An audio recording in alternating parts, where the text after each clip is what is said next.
You would have thought England, after being obliterated at the hands of Australia, would at least put up a fight against West Indians in the T20 series, but they didn't. 29 for 5 after a few overs tells you the story. But the real question is why? How did they collapse? We'll be answering that in this episode. On the topic of the Ashes, we have the post-Ashes cricket debacle, with the police visiting a group of players after they had a drinking session. We'll be looking at how bad it really was and the effects it's going to have and the views of the England team. That wasn't the only interesting cricket-related action there. Glenn Maxwell hit 153 in the Big Bash League in Australia. That is the highest individual score in the Big Bash. And he only hit it off 64 balls, which is a strike rate of over 200. We'll be looking at his role in the Australia team over the last couple of years and into the future. Anyway, without further ado, let's get started. So, Vishnu, how did the first England versus West Indies T20 go? Can you give us a brief summary of the score and how it went for England? Yeah, so England lost the match. England scored around 103 and they were all out. And then West Indies chased it down with 17 balls to spare and only lost one wicket. And this is a quite terrible batting for England, as they didn't score many runs and collapsed. And although England did collapse, Holder's bowling was quite impeccable as he bounced it and swinging it everywhere, so the batsman couldn't really play it. Do you think it was mainly a technical fault from England, or was it just bowling from West Indies that really shook England and made them go 29 for 5? Maybe it might have been a bad day for England, but I really do think Holden's bowling was quite good. Yeah, I think if anyone's watched highlights, or I'm actually watched a little bit of live, but it was just this consistent back of the length bowling that just completely just confused England. It's like, I think if someone's bowling back of the length to you in a T20, obviously it's not the most comfortable line of length to bowl, but England's approach was either to come down the wicket and try and slog it over the ring fielders, and they also tried to stay back and play things like the pull shot. But either way, everything just kept spooning up and was just easy pickings for the close fielders. So when you win extra bounce, like what do you think? What impact do you think that had on England batsmen's like shot selection choices? I mean, it because Jason Oliver really used a new ball quite well. It was swinging at first, but after it stopped swinging, he just went in and hard at the pitch. And it's basically the batters were thinking probably to go back and hit it. Well, didn't really work out for them. Yeah, that makes sense. Yeah, because obviously if it's fuller length, you could try and hit with the line of the ball, try and hit it straighter. So it was like long off, long on, and yeah, you could go through the covers as well over the top. But obviously if it's back of the length, you're restricted because everything's coming towards your like armpit, shoulder area, and it's just you could pull it. But Jason Holder hasn't exactly got a lot of pace, so there's no pace to hit it with either. Yeah, doesn't really give you much space to hit as well. Yeah, of course. Yeah, then I guess if West Indies chase it down with 17 balls to spare, no trouble for them. 103, obviously, it's not a very big score. But it was looking like a lot less than that. I think it was 29 for 5. Sure, looking like they would get to maximum like 70. But it was, thank goodness, to a partnership from Chris Jordan, Adil Rashid, managed to stop the rout. Obviously, England are missing some key names like Johnny Bairstow, Ben Stokes, Jofra Archer, even Sam Curran, Tom Curran. But England have a huge amount of depth in their white ball team. Like, it's a bit surprising it collapsed. Do you think that England, like according to the value of the players on their team, do you think it was really expected, or do you think they would have put up more of a fight? No, I think they definitely should have put more of a fight. If you look at the team sheet, Jason Roy, got Tom Banton, James Vince, and Ian Morgan, you can't really complain with that kind of sort of team. Yeah, 100%. And so, if we just consider this T20 like just an odd one out of the way, England's bad performance, they're gonna build and play better into better into the series, and develop as the series goes on. Who do you think is going to be key players for the England squad? I think that although he didn't play well in this match, I think Banton may be a key player in this match. And also Liam Livingstone when he comes back. He'll be very good because he can score runs quickly and hit hard. Yeah, especially I guess we need a good batsman to take the role of number three who can accelerate really quickly. Obviously, we had David Milan. He's not playing in the series due to his commitments with the Ashes, but he starts with slow, but he scores really quickly. Liam Livingston does not start slow. He starts with sixes and he finishes with sixes. We saw with his spectacular 100, I think it was a few months ago. Liam Livingston's got that power that England need. How about in terms of bowlers? England. I think there's like four left arm bowlers in England squad. I think David Payne, Tymal Mills. Do you think any of them could have an impact, or any other bowlers? I think Tymal Mills is one of them with raw pace and can easily shock the opponent. So I think Tymal Mills could be a very good. Yeah, but do we really have anyone who can do something similar to what the West Indies did? A bowler who can bowl that back of the length, trouble the batsman constantly. Because when England bowled to West Indies, they only lost one wicket and they managed to chase 103 down with 17 balls to spare, sort of suggesting that England couldn't really, didn't really make use of the fact that the pitch was leaning towards the bowlers. Yeah, and I mean Joff Archer would be quite good for this, but I guess he was injured, so he couldn't do much. Yeah, that's true. How about the West Indies? We've talked about England's batting collapsing, but obviously it's pretty clear that it's mainly very good West Indian bowling. Obviously, bad batting as well. But in terms of West Indies, who do you think will be key players for them throughout the series? Maybe one batsman, one bowler. Definitely for West Indies, I think it would be Holder, as his bowling was quite amazing in the last match. Yeah, no, and and also for one of the batsmen, I think the opener, I think it was Brandon King. He was quite well, and he kind of kept the opening together. Yeah, Brandon King. I think he scored a 50. He's been around the West Indian team for a while now. Everyone, I think for West Indian fans will know him as like a future talent, but they haven't seen very much of him. I think it's his second T20 50. But hopefully this can play against a pretty good England team. Obviously didn't bat well. I think you can give him a boost of confidence, and hopefully he can score a lot more T20 50s as an opener. I think Yeah. he'd be sort of replacing the position of he wouldn't you could say he's replacing the position of Chris Gale in a way, but there's no one who has that exactly six hitting ability of Chris Gale. But yeah, so obviously England lost the first one, so they can't win the series 5-0. But what would you say your series predictions are? Like, what would you say? What do you think the outcome's going to be of the series? But personally, even though this after the Ashes and after this will be a big blow to their confidence. But although England always have the ability to come back, so I feel like the thing would be the series prediction should be 3-2 to England.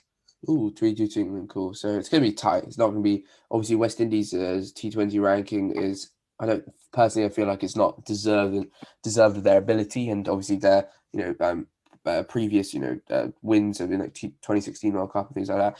But yeah, I think for me as well, it'd probably be the same thing. 3-2 to England. England will be, because of the depth of England team.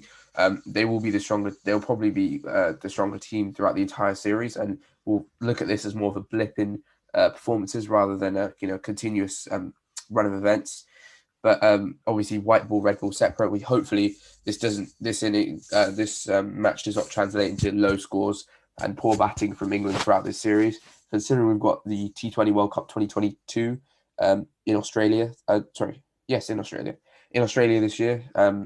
Yeah, we don't want to have low scores. Yeah, I think 3-2 seems likely. Seems most likely. To anyone listening, what do you think the outcome of the West Indies England T20 series will be? You can put your predictions in the comments below if you're listening on YouTube. If you're enjoying this episode so far, please don't forget to like and subscribe. Yeah, we can go on to the next topic, which is the Big Bash, and Glenn Maxwell's 153 off 64, which was the highest individual score in the Big Bash. I think the second highest is like Marcus Stoinis, 143, and third is like Matthew Wade, something around 130. And the real shocking thing is off only 64 balls, meaning he had a strike rate of, I think, around 240, something like that, which is actually incredible. Um, it's well known how good Glenn Maxwell is, but he's had a bit in terms of international cricket. He's been quite on and off. What do you feel about Glenn Maxwell, Vishnu? I feel quite similar, to be honest. Glenn Maxwell is, although he plays quite well in domestic and BBL, he's in international, as you could see from the previous World Cup. He was very inconsistent and wasn't able to hold the Australian team together. What he should be doing is the number 4 or 5, and wasn't able to get the runs quickly. Yeah, we know he's got loads of inventive shots, and he's a pretty 360-degree hitter, and he's got a lot of power. But what do you think? Is there anything he could do to improve his consistency, or is it more of like a mental thing? Work on getting that confidence back and putting a string of scores together. Yeah, I think it's more of a confidence issue than ability issue. Yeah, so uh, in terms of his role in the Australian limited over team, you say he's a four number five batsman. Would you let's start with ODIs. Would you view him as more of a adding power to the attack? Adding power to the batting. Would you say he's a would he be like come in, score as quickly as possible? Get out. It's fine if you get out because we've got people later. Or would you say he's more of a holding role? Just try and keep the scoreboard ticking, but then base the lower part of the innings based around him. What do you feel? I feel like he's in ODI especially. He normally only really plays well when the team has played well. So I would feel like he's more of a person to just come in and around the last 15-20 overs and to just get quick runs. Yeah, so he needs like more of a platform for him to start scoring. Yeah. Okay, cool. How about bowling wise? Because he bowls off spin. I've seen him bowl in the T20s. Does he bowl in the? Do you think he has a bowler in the ODIs? Do you think he could bowl like 10 overs or bowl a few overs? How do you feel his bowling, his off spin? His off spin is I've never really looked at an off spinner, to be honest. So maybe he can have a few overs in the middle just to get rid of a few overs. Yeah, I think most people talk about his batting and his like inventive shots, but his off spin's a bit less well known. Um, Yeah. T20s wise, it's pretty similar, but batting in T20, obviously everyone has to, when you come out, you can take a few balls set in like 4, 5, 6 balls max. Then after that, you've got to start get going. But Glenn Maxwell, would you say he's more of a, go around 7, 8 runs and over, just allow the other batsmen to come in and smack and just to get out? Or would you say he's the one who's doing the smashing, trying to go as like 200 plus strike rate? I feel like he's the one who's smashing and going 200 plus strike rate. He also his kind of position in the squad is to try hold the if there is a collapse, to try hold the team together, which he's not really been doing. Yeah, no, I agree. I think his batting style is suited more to power smashing, but rather than holding innings together. But I think his bowling he's done more bowling in T20s. Well, he does more of the he opens the bowling sometimes with someone like Mitchell Stark or Pat Cummins just to especially if the pitch is assisting the spinners, he'll just come in early and generally batsmen at the start of a T20 innings will obviously want to smack it, but then they'll find using the pace of the ball for a pacer easier to hit rather than a spinner, so they're generally a bit more tentative, so he can get his overs done, get his 4 overs or 3 overs bowled pretty quickly and with a less economy. I think Moeen Ali is an example as well. Moeen Ali sometimes bowls in the power play, and he will have a pretty low economy of like 4 or 5. So what do you really think makes Glenn Maxwell really good? Like, what is his main attribute that would put him as like a main person in the Australian limited overs team? Well, he's quite talkative in the field. He's very upbeat, and also like he's just a generally good all rounder. He's just always like always, even though he's not as consistent, he always has his big moments, which can just very useful sometimes. Yeah, no, I agree. Would you compare him to anyone in I don't know, the England team or the India team? Would you think there's someone like that in any of the other big four teams? No, not really. Not really. Nah. I think we could say Ben Stokes, but obviously he's a pace bowler, but he has his big moments. In the New Zealand team, no, I think New Zealand, for me, New Zealand team is one of the most consistent teams. Obviously, all teams will just collapse and score like sub 200. If it's like ODIs, a sub 200. But and T20s, 100, 110, 120. But I think New Zealand very consistent. Yeah, so Glenn Maxwell has his main attributes are his power hitting, his upbeatness, as Vishnu said. Yeah, I think he's a real asset to the Australian team. If he can work on his consistency, I think the latter parts of his career will be a lot more, will be more successful. But Yeah. yeah, everyone knows Glenn Maxwell, and everyone knows how good he is. I think next topic would be the post Ashes drinking debacle. So for anyone who doesn't exactly know the full details, because it is a bit confusing because there's a lot of different reports. What exactly happened was a group of Australian England players involving Joe Root, Jimmy Anderson, Travis Head, Alex Carey, to name a few. I think there's a couple of others like Nathan Lyon as well. They were actually told to go back to bed and to exit the hotel bar that they were staying in because there was a noise complaint. This is about 6 a.m. Australian time. Uh, yeah, so if you just look at it like that, it looks pretty shocking, especially considering police were involved and it's at 6 a.m. But Vishnu, do you think it's really that bad? Was there anything more involved to the story? No, I don't think it's just like after like a month of hard work, I think it's okay. But however, it is quite wrong to be making a lot of noise and disturbing other people. Yeah, I think the fact that it's finished at 10:30, sorry, the test match finished at 10:30 p.m. and players been dressing until around 1 a.m. means that it's only a few hours more. So for them, obviously, they will be enjoying their time. I think a lot of it's been portrayed in the media as, oh my God, England, they've lost the Ashes series horribly. They battered so badly. They're celebrating. But people have got to realize that, of course they're in Australia. A lot of the players, it's their first Ashes series. They're going to be celebrating. Obviously, Joe Root, Jimmy Anderson, they've had, I know Joe Root's been in 3 Ashes series at least. So they've had more experience, but it's just a friendly, these are cricket teams. They're just enjoying their time in Australia, especially the England players. I think the second part of the whole issue, the debacle, is that Graham Thorpe, the England batting coach, and who was actually the head coach for that test, because Chris Silverwood was isolating following testing positive for COVID. Graham Thorpe was actually smoking in the hotel, and apparently that had something to do with the whole the police incident. The details aren't exactly clear, but obviously smoking in a hotels shouldn't really be smoking at.